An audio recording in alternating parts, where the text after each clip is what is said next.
I have seen a few cases in the ICU where, as they kept becoming critical, they kept trying to give them more convalescent plasma and more remdesivirs and more of those kind of things.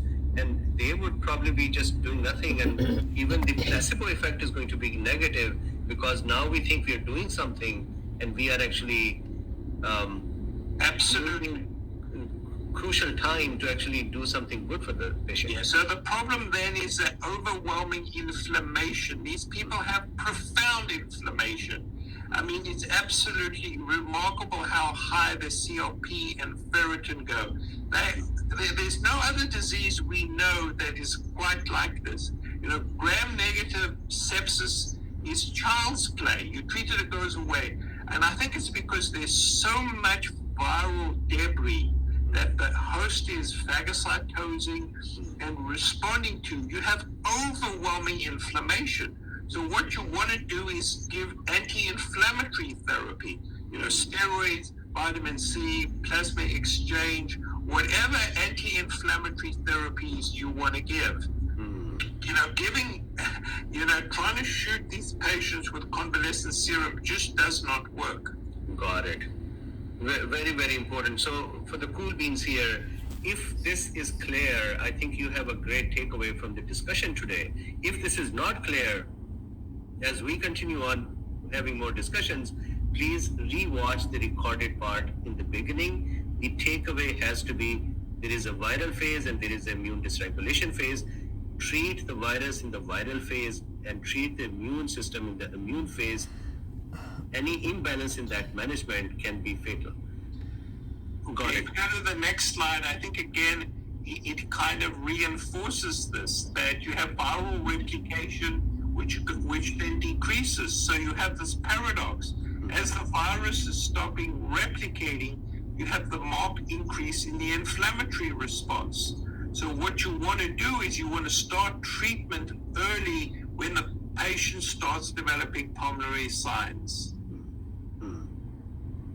It's not rocket science, actually. So that's why, you know, monitoring the O2 sats is so important. And once patients start developing pulmonary signs, it means that they're getting into the severe inflammatory phase, and you have to quell the inflammation. It's like a fire.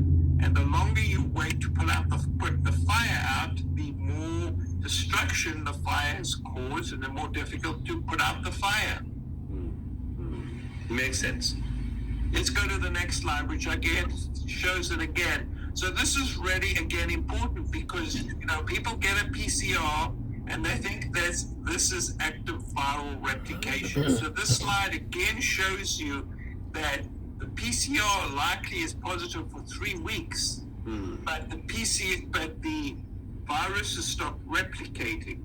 The other thing that is really important, which people don't recognize, is the false negatives. So if you have a look at the peak, which is on about, again, you know, it's on about day 8 of the exposure, only about 80% of people with COVID will be PCR positive. 80%. So we have many patients who have all the features of COVID, and you can test them 6 or 7 times, they remain PCR negative. So COVID is essentially a clinical diagnosis. The PCR is there to help support you, but a negative PCR does not exclude COVID. It's such an important point. That's a very important thing. And if you think about it, 20% of people who are negative actually have COVID.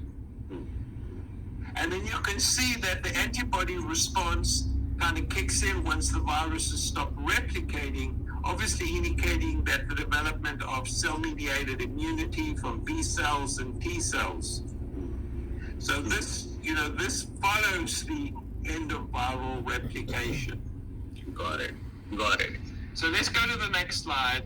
And I think this is, here's the data. So this is the remdesivir study published in the New England Journal of Medicine.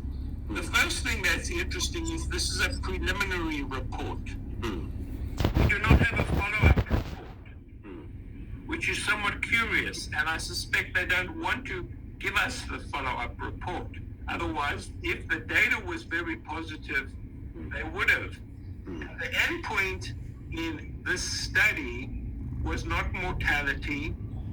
It was time for resolution of symptoms. And really, that's a very unpatient-centered endpoint. You can see that